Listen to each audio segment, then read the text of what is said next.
Greetings and welcome to the Upper Pen Podcast. My name is Dakota, and today I'm talking with Travis Baldree about his book, Legends and Lattes. The book follows Viv, an orc who wants out of the adventuring life, so she sets up a coffee shop. Only one problem: no one knows what coffee is. This book is as addicting as the bean water that Viv sells and is as sweet as a cinnamon roll. Legends and Lattes is a slice of life with a hint of romance and lots of friendship. Thank you, Travis, for joining me. Thanks for having me. So how did you get started on Legends and Lattes? Well, I've done a lot of NaNoWriMos in the past. So this is a NaNoWriMo book. This is my first win of NaNoWriMo. So I have a legion of failed NaNoWriMos behind me. And a friend of mine who's also a narrator, Avon Shore, convinced me to try it again. And we both did it together. We were Nano buddies, and we both finished. So this is the result. The idea came before Nano. So I'm a narrator, which may not be obvious, but I do a lot of action adventure fiction with really, really high stakes, and usually some guy between the ages of like 16 and 24 fighting some world-ending threat or something like that, which is cool and fun, but I do a lot of that. So I was kind of joking around with like, I really need like the Hallmark movie in the Forgotten Realms kind of vibe, which was kind of the genesis of the idea. And it just sort of percolated for a while. I didn't mean that as a pun, but I guess it is. And so that was what I chose to do during Nano. Okay. So one of the other authors I spoke to said that she actually got her start during NaNoWriMo too. Only her first book from that will never be published. It's so bad. It helps that this was a simple book. It was, it's not a really complicated book. I think all my other nanos were very complicated. They were very ambitious. They had to be like, if I'm going to write a book, it's got to be the end all be all, which was a terrible idea in retrospect. So I finally chose to do something simple. And it worked. It worked so wonderful. It was kind of what I needed at the time. The world has been, kind of on fire for a couple of years now. So I just wanted something that didn't stress me out to participate in. Well, Viv is really helpful with that. She's very good at low key, even though she stresses about a lot of little things. It is a pretty low key book, but I did like it.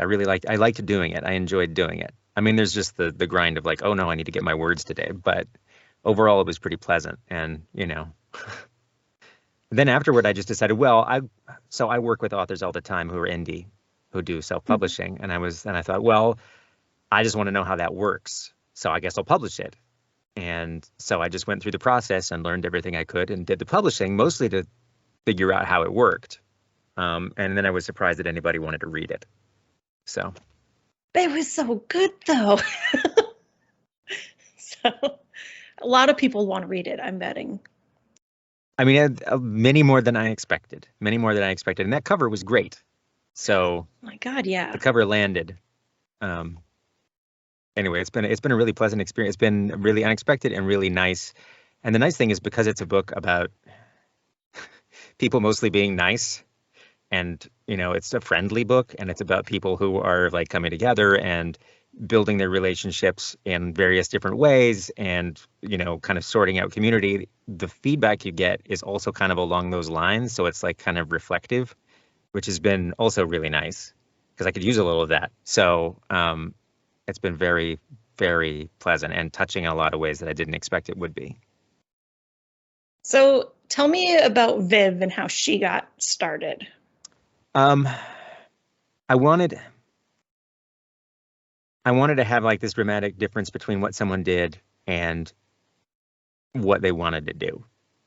So, and I didn't want it to be standard. I didn't want the characters that I always am narrating for. I wanted somebody totally different. And so it should just be an orc lady barbarian. That's what it should be. And also because by nature, it makes it even more unexpected that she does something different, because orcs are just your fantasy stereotypical baddie or bestial or whatever. And so having something that was even more of a contrast appealed to me. And the whole book ended up being about people who were not wanting to be what it's assumed they would be. It just kind of happened that way. Everybody ended up wanting to not be what they would have been taken at face value as being. I think the moment when Viv and Tandri meet is a really good example of that. Yeah. And originally, no, Tandri was always going to be a succubus, and she was always going to wear a sweater. And, that was my, like, I'm not that. I'm not, this is what I was born as, but I don't have to be that thing for her. Their relationship ended up being different than I expected it would. I thought they were going to become good friends, and it went a little further than that. But that was just the way their relationship went. It wasn't like a U-turn for the narrative. It was just that's the way it developed and the way that felt right. So it did feel very natural, and nothing seemed surprising, I guess. So it feels kind of slightly like an inevitable sort of book. I don't know. I mean, like maybe the surprises are just how something specifically manifests, but I don't know. So I guess the most surprising part of this for me was why a coffee shop? I like coffee. I miss coffee shops right now, going into a coffee shop and hanging out, and that experience of seeing people in the community that you get to know over time, and all the little things that go along with a coffee shop. The coffee shop cat, the baristas that you get to know, the not particularly good music students from the local university who play in the evenings, all those little things. I have a lot of affection for that. And again, it just felt like something that I wanted to do, something that wasn't edgy, but also was all things that you wouldn't expect if I could. So an orc opening a coffee shop is just like, it's an easy thing to say. And people are like, oh, that's the orc coffee shop book. That's the, it holds it all together, I guess. I liked that it wasn't a bar, just because it feels like that probably would have been more like her old life. Yeah, it feels like this takes it further. This is totally different realm. It's a totally different expectations. Yeah. And it helps that it was also something that you don't ever hear about. So it could be something that people weren't familiar with.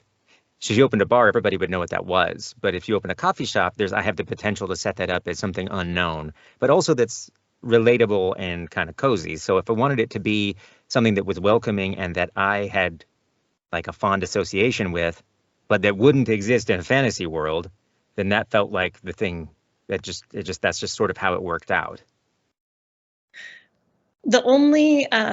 I thought it was funny that the only people who knew about the coffee to begin with were dwarves. They're all gnomes. The gnomes are the only ones that do it. And I figured that the gnomes are basically just ahead of the curve on everything. They're just like, they're about 100 years in the future from everybody else. And everybody else is just sort of like catching up in their wake all the time. But they've got, kind of their own cities and their own thing. And they interact with everybody else, but they're just sort of like, they've evolved too much past everybody else. Everybody else can't immediately get it. They have to catch up. I thought it was very great. And then the random gnome that comes and visits the coffee shop. Yeah, he's got to show up later. I wanted to have like at least some characters that hinted that, there's more to the world. There's more out there. I don't really like really dense world building because I read a lot of it. And it's like 2 pages of like rugs and, why the magic system works the way the magic system works. And that's fine. And lots of people like that. But when you get it in big chunks, I'm kind of like, pfft.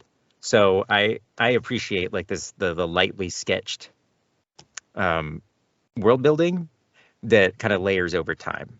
So he's kind of like a little thread of that theoretically. Well, so it seemed like the world is just building on expectations that we have anyway, and then you're breaking those expectations. So did you start off with any kind of specific fantasy world in mind, or did you just kind of it's really kind of an amalgam, it's a little Forgotten Realms, it's a little it's a little D&D, it's a little bit Tolkien, it's a little bit Discworld, it's a little bit this and that and the other. I wanted this stuff to be mostly recognizable with the idea that it could be like Hobbs. There's gremlins and trolls and whatever, but it's just this very slight quarter turn to the left from something else, but it's still recognizable. I think the main thing that's different is that the world feels like it has a modern sensibility set in a fantasy setting for the most part, which to me is very Discworld. Yes. I wasn't thinking that at the time. It's just what I wanted because it went well with coffee and having modern attitudes toward things. I didn't want to do, I didn't even want people to really have like the orc bad, I didn't want to have a lot of conflict between races or wars or all these fantasy conflicts that are standard. I wanted them to feel like these are people that I could relate to. They're just in this fantastical setting so that I can do other stuff. So I read a lot of progression fantasy and game lit these days. And one of the advantages of it is that you're taking people and isekai. So people are taking modern sensibilities and they put it in a fantasy setting, which is attractive. You get to do neat things with that. I just wanted to do it without any of that other stuff. I didn't want the isekai and I didn't want the game lit. I just wanted modern sensibilities with this fantasy setting. And then after I wrote it and someone mentioned it to me, I was like, oh, well, that's very Terry Pratchett, isn't it? It's very Discworld. And honestly, that's the way I kind of want to write these. I don't write anything like Terry Pratchett, I don't think. And I'm not trying to ape Terry Pratchett, but I like the fact that he chooses like a topic that he's interested in and he finds a way to talk about it in a story. And you can kind of read them all out of order. But if you read a bunch of them, that starts to build and it stacks up and you have this bigger, greater sense of Discworld and Ankh-Morpork and the characters in it. So I like that kind of storytelling. So that's kind of my aim. I think you did it so good because now I just want more stories in this world that are kind of building up what is happening, where they are, what they're doing, who the different people are that populate it. Yeah, that's my goal. So I know what the next one is. I'm hoping to start outlining it shortly, but it's different main characters and it's more cozy mystery. But set again in the same kind of place. And some of the other characters may recur or intersect, but it won't be about them because it's about a different thing. It's about a different idea. One of the reasons I'm just going to keep rambling. Sorry, you can interrupt me. That's okay. One of the reasons I think I managed to get through the book was because the basic idea was like personally relatable to me. It was about, you don't have to do what you always did. And I did that. That's been a thing that's been on my mind a lot. I used to make video games. I did it for decades. Got to a point where I didn't want to do it anymore. And I switched jobs and it's kind of scary. But it ended up being the right thing to do. And I was so much happier after I had done it. But it seemed impossible while you're doing the thing that you've spent all your life learning how to do. I put all this, it's that sunken cost fallacy where I put all this energy into being what I am. And am I just going to waste it by doing something else? Is that stupid? So there was that. And again, just this need to connect with other people and talk to other people and have a somewhat normal life. And so that was kind of what into it. And so for the next one, it's going to have to be kind of like some probably not really complicated or really groundbreaking personal thought, but that has to be the root of it. Otherwise, I don't think I'll make it through. Well, so the thing that I loved about this was just everybody's figuring it out. It's so relatable. Like she's an orc, but I don't care. Like her situation is relatable.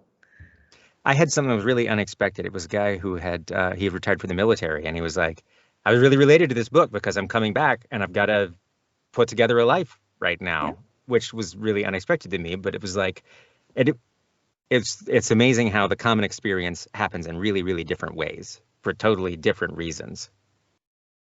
Yeah. You talked about how you've been a narrator for these other books for a while now, actually. Mm-hmm. You've been doing them, and you do so many of them. I do a lot of books. Yeah, you do.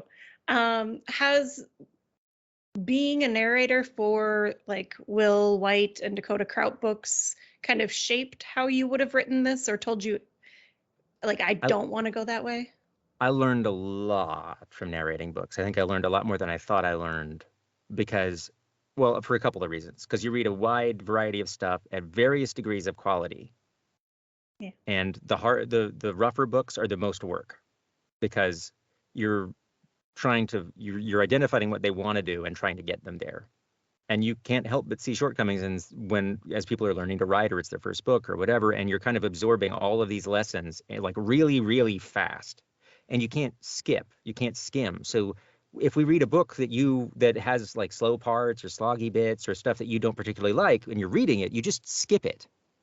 You just sort of skim by. You can't do that. So it makes it stand out what you like and what you don't like even more while you're reading it out loud, because you must consume it and you must try and do it justice. So you have to get on board with what they're trying to do. So I don't know if I'm sure to a certain extent it's teaching better writing, because you're learning things that just don't work. For the same reason, when people proof books, they proof them out loud and you find all kinds of problems. I'm basically proofing, how many books a year? I don't know, 80 something books a year out loud. And that's a lot to learn. But also it kind of like refines my taste for what I like and what I don't like, because not everybody likes the same thing. I know what I like now, which is brisk, kind of modern sort of delivery where you get to it pretty quick. There's not a lot of futzing around and noodling in the margins. I'm fine to fill that in with my brain. And so it refined my taste, I guess, for what I want and what I want to do. Okay.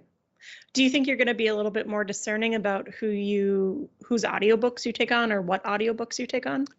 I mean, I take pretty much anything that will fit on the schedule, and I think it's still, even if the book has its challenges, part of the reward of the job is taking a book and kind of leveling it up if you can, and helping it connect with people it might not connect with if it was only in text, which is pretty cool when you think about it, but it's hard work. By and large, though, it's hard for me to filter much because most of the books on my schedule haven't even been written. So I can't even look at them and say, hey, no, I don't want to read that. I have no idea what the book is. I know vaguely how long it's targeted at and maybe the title. Oftentimes, I don't even know the title. Is it usually with authors that you've been working with for a while, so you at least know their style? It's both. It's both. I have lots of new authors that are on the schedule that I've never read one of their books before in my life. Or maybe it's their first book and they're still writing it. So it's a big mix. It's a real big mix. So you actually narrated the audiobook for Legends and Lattes. Did you find it hard to do your own book, or were you like, no, I know these people? Easiest narration I've ever done. Easiest, breeziest narration I've ever done. Partially because when I wrote it, I'm basically narrating it in my head, because I'm just kind of used to doing that. But also, so when you read audiobooks, at least for me, it's like 50% anticipation. You're reading a sentence and you're kind of scanning ahead with your eyes, but it's not 100%. So a lot of it is anticipating where a sentence is going to go. Where's the inflection going to go? How is this sentence going to bend? Where are they going to end? How are these words going to be transposed? And so the closer I am in my brain to the thought process of the author, the closer it is to something that I would have written, the easier it is to read. And the further away it is, the harder it is, which is why translated novels are usually trickier to read. You tend to stop more because the sentence just doesn't go where you expect it will go. So this is like the ideal situation. I know where every sentence is going to go because of what I would write, because I wrote it. So it was incredibly easy to do. It was really pleasant. Did you ever find yourself like editing your book while you were narrating it? Like, I should have done this. We did 2 or 3 edits, short edits. One of them was just like a formatting edit. One of them found a small continuity error that we fixed. And maybe one other, but we did a pretty rigorous edit on it beforehand. So it was pretty edited by the time it got to audio, but it was nice to have that last sanity check. So how do you break down recording a book, even Legends and Lattes? Do you sit down and read the whole book and then you get the voices? Like Viv and Tandri have distinct personalities and voices in the book. Yeah, and I know how they sound in my head, so I don't spend much time developing voices. I kind of have like a slate of voice actors in my brain that can play different characters. So they don't all sound the same playing different characters. It's like a baseline parts of the voice that help me like bookmark them in my brain. Generally with books, I do a really quick skim read and I have certain searches that I do in Word to look for, especially since I do fantasy, I look for misspellings because that finds all the made up words. And then I cull all the made up words and I will write down what I think the pronunciations are and I'll check them with the author if I think they're contentious or they could go a couple different ways. Sometimes they're just obvious. There's only one way to say them. And I'll make sure I know who the main characters are and important things like he has an Irish accent. I found out on page 572 or something so that I don't make an ass of myself by not knowing what's happening. But I don't deep read the books at all. I like to be surprised and enjoy them while I read them. So I just find the things that I have to know and get them out, and then I just cold read the book is basically how it works. And I usually aim for 2.5 to 3 finished hours of audio a day, which usually takes me about 5 hours. It really depends on the book. Yeah. And sometimes I'll go more, sometimes I'll go less if I'm tired or if the book's exceptionally hard. Every book is a little bit different. And yeah, I just do it until I'm done. So Legends and Lattes is a pretty straight up story. Did you find yourself adding little things like the, oh God, I can't remember her name, the woman who Across the gets street, the roles for free? Lainey. Oh no, Yeah. no, the Madrigal. Yeah, the Madrigal. Did you find yourself adding people like that to kind of add more nuance, or? I knew she had to be there, and I knew mostly who she was. Some of them kind of firmed up in the outline. This is the first book I ever outlined. All my others I tried to pants, which was clearly a failure. So this is the first one I outlined, and it's really pretty close to the outline.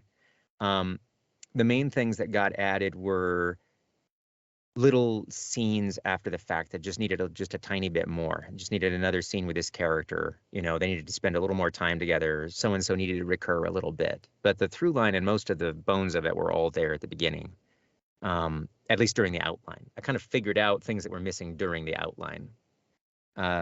So the main challenge was I wanted to write a book where nobody died or got hurt during the entire book, if I could. Outside of the first line is like the closing of the previous book. So the Scalvert dies and she hits it with a sword, and that's the last time a sword is swung. And then the only other potential death happens outside the book. Oh, yeah. So nobody dies, nobody gets hurt. I mean, Viv gets a little hurt in the fire, but it's not, it's not like grievous wounds that are inflicted by another person. It's not. It's more emotional. Yeah, it's more emotional damage. I can play that sound now. So but then the challenge was, how do I make it interesting? What kind of action can I have? What kind of like compelling threat can I have? What kind of like looming problem can I have that isn't too dire so that it makes it impossible to relax and read this, but is also enough for you to have conflict to work against to move through the story. And I think it's kind of split between that and, family building is really what it amounts to, and like meeting people and being interested to meet them and hoping, I think mostly it's like, are the characters strong enough to support you caring about what they do? And is there just enough friction so that it feels like it's not too easy for them? So I really loved that this wasn't an adventure story, but it's really a friendship story and like learning to belong. Yeah. Did you have all of those relationships? Well, it sounds like Tandri and Viv kind of evolved as you wrote. They were going to be really good friends, and it just went a little further than that. But it was going to be centrally about their relationship, them kind of finding what they needed in partnership with each other and becoming good friends and, both backing each other up and challenging each other over the course of the book. And I kind of knew. I mean, the characters got more themselves the more I wrote them. So I knew they needed to exist. I knew that I was going to have the little rat man baker, and I knew his name was going to be Thimble, but that's all I knew. But their personalities get more themselves as I wrote them. I didn't know he was going to be that quiet, and I didn't know that was going to be a part of his personality, but it was. And I knew she was going to have somebody help her, and I knew it was going to probably be Cal, but I didn't know, the extent of what kind of person he was, and that kind of, they all sort of worked around each other, I guess. They just got more themselves. That makes sense. It sounds like since you had already really done some good outlining. I couldn't remember that word for some reason. It seems like the characters fleshed themselves out when you were writing. Is that how it went? They did. Once they're in the same room together and talking, it helps. Yeah. Because one person's personality seems to just expose something in the other one. Otherwise, they don't have anything to talk about. And so having ways for them to reveal something about themselves just in the course of conversation is what I want. Because I don't like needless exposition, and I don't like foodling around. So the more I can fold into them just interacting with each other, the better, which is nice because it also means that their conversations are easier to read, because they're hopefully interesting and they're not just info dumps. They're telling you something about the person. They're still not really long, though. I like them to be kind of snappy. Yeah, it feels very much like contemporary literature. I don't know. I don't know where I was going with that, but it feels like contemporary literature that I would have read in school. It's like reading. It's like watching comedies now versus comedies 20 years ago, and you watch the pacing, and it's so different. If you go watch an old comedy, it feels just like impossibly slow. Yes. And now, I don't know, we've optimized all of our the way that we consume information. I don't know if it's a reaction to phones and the internet or just the way that we all communicate now, but it feels like we've optimized all of our entertainment. And I don't know. Now it's maybe I'm just addicted to that kind of optimized entertainment. I don't know. I don't know if that's a good or a bad thing. My basic impatience. Well, I still feel like this book went slow enough to enjoy, though. It was like slow enough to savor. I kept worrying it needed to be longer. Kept because originally I was targeting like 75K words, and it ended up being like 62. And I got to the end and I was like, maybe I should add something. I was like, no, that'll just be dumb. This is like the perfect setup for your place, the Baldree world. Yeah, it's a nice easy entry. The next one will have maybe slightly higher stakes, but not, I don't know. They're all going to be pretty, I think, personal stakes. It's never going to be like, I'm not going to write about a war or a cataclysm or a demon invading the planet or the destruction of a city. I'm just not interested. So. Well, I'm down with wherever you're going to go with this because I loved this one. So. I'm looking forward to starting the next one. It'll be really interesting. And then now. The funny thing is I have a sample size of 1. I've written 1 book now. Whoop-de-doo. Yeah. Now I don't know how to. Now I'm going to discover that the next one is going to take totally different things to get done and is going to slip out of my fingers or something. But I'm hopeful that I can just do it. Well, I'm willing to wait, for a while. I don't think I have to wait that long. I'm gonna start on it pretty soon. And reasons are intersecting that mean it's probably going to happen sooner rather than later. So something I try and talk about on this podcast is you weren't always a writer. This is your first book. Mm-hmm. And you've actually had 2 other careers now that you mentioned earlier, game developer and narrator. Yep. So how did you get into... I suppose writing came probably from narrating so much, but how did you get into narrating after developing games? I did it part-time for a while I was making games because I liked it. And my kids didn't need me to read to them anymore. I got a lot of the equipment I needed so that I could record game VO without having to book studio time. And I stumbled across ACX, which is the service that Amazon Audible has up for indies to be able to put audiobooks up for audition.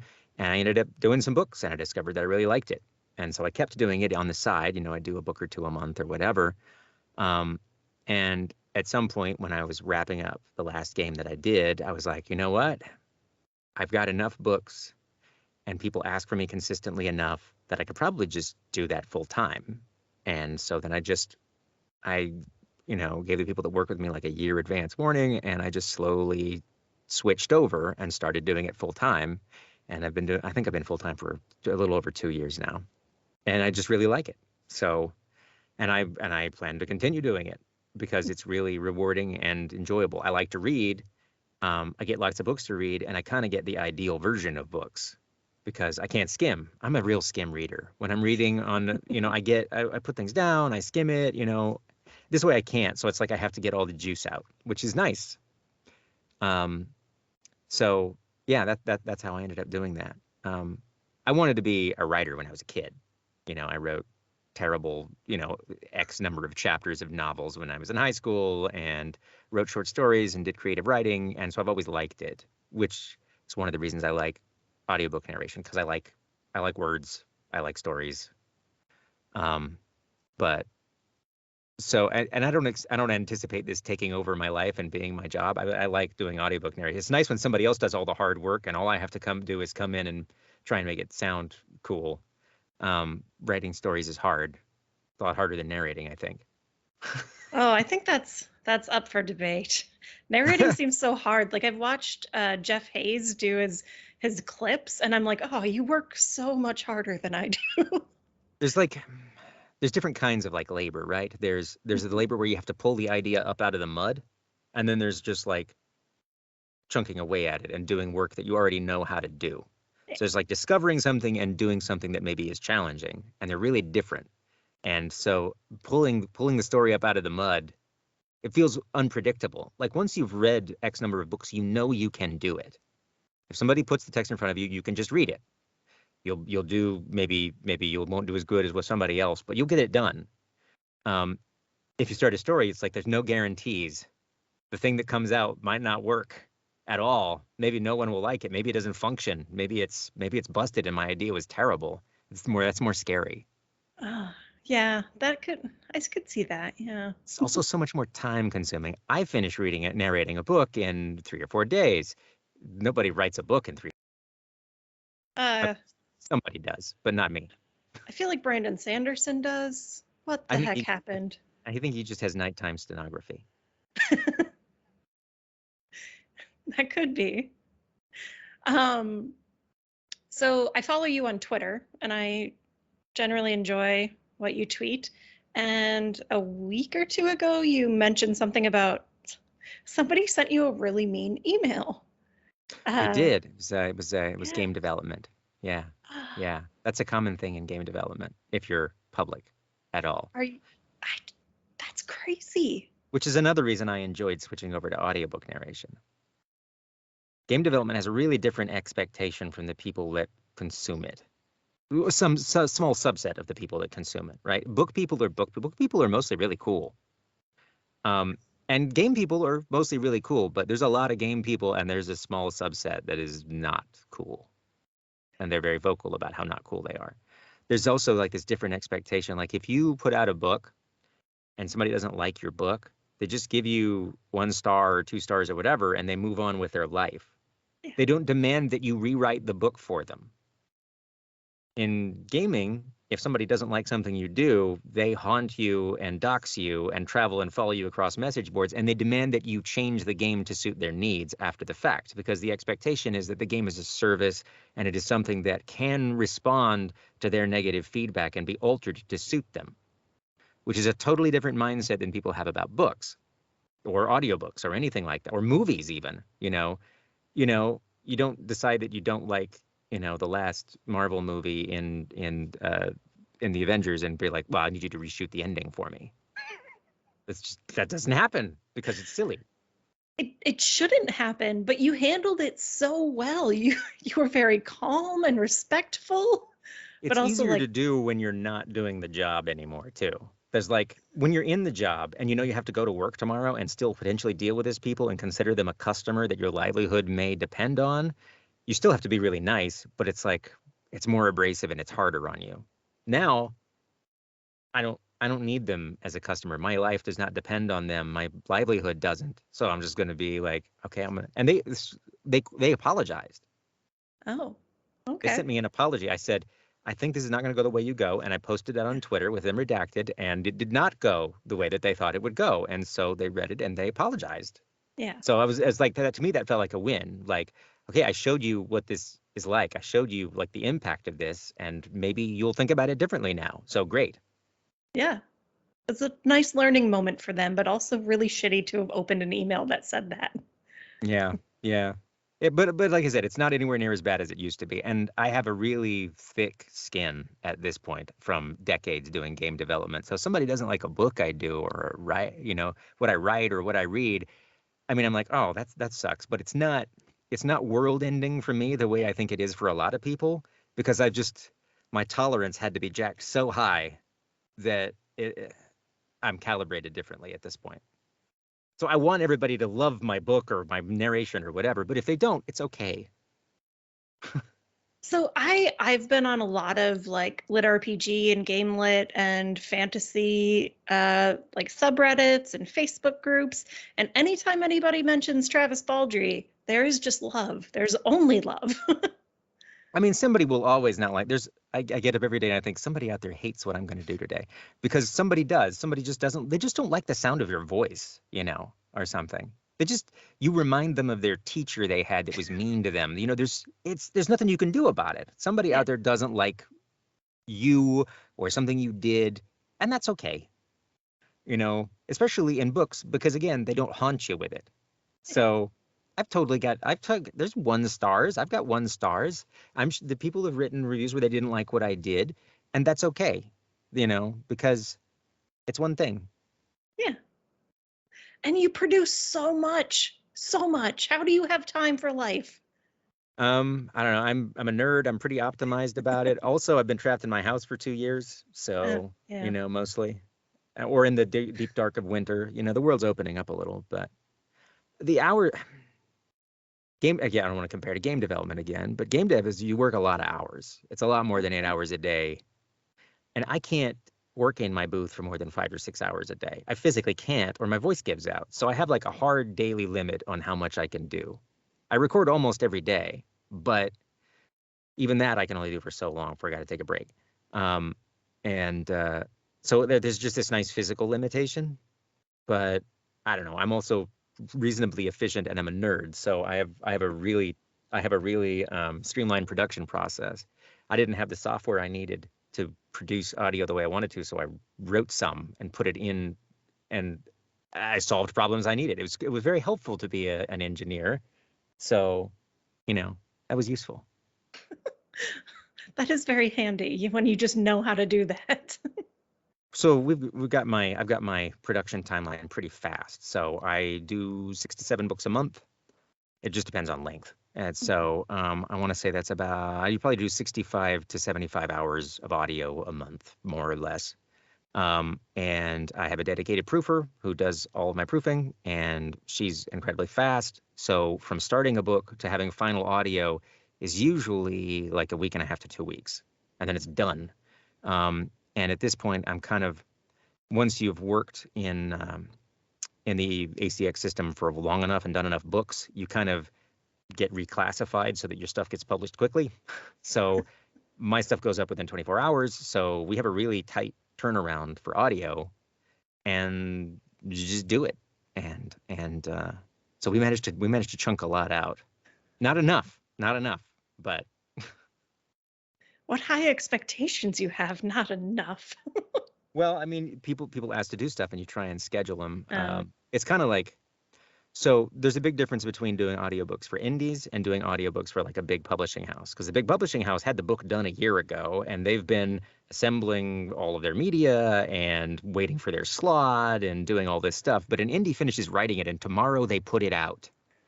So like the gap between this has been proofread and copy edited and live on Amazon is almost nothing, which means if there is any delay, it matters. So if somebody misses a date, we do a lot of rescheduling, and we're trying to it's like, okay, let's try and get it as close to where you're probably going to be. It's just the nature of the game. It happens, but it also means that it's really, you just have to be very zen about scheduling, because nothing, especially I have discovered 2 years into COVID, everybody just sort of like wore out at once. It's like, yeah, we're not going to be done. Yeah. And I stressed about that a lot for the past few months, and I think I've finally passed some threshold where I've sort of sorted things out, and I'm just, we'll just be peaceful about it. It'll all get worked out. So normally my next question is, what are you working on next? But it sounds like you're working on more in this world, right? I am. I know what the book is. I know who the characters are, and I know the rough shape of the story. So I'm hoping to start outlining it very shortly. And obviously I've got a bajillion more audiobooks to do. So that's the main thing that's next. I've got 2 chapters left on audiobook that I'm going to read right after this, and then I'll be done working for the day. And yeah, that's what's next. Well, thank you, Travis, for joining me. Thank you for having me. It was really fun. If you haven't read or listened to Legends and Lattes, I suggest you purchase a copy and go to your local coffee shop to read it if it's, not covered in COVID. I found myself wanting coffee while listening to it, so that's probably the perfect place to be. As always, thank you for watching and have a great day. Thank you.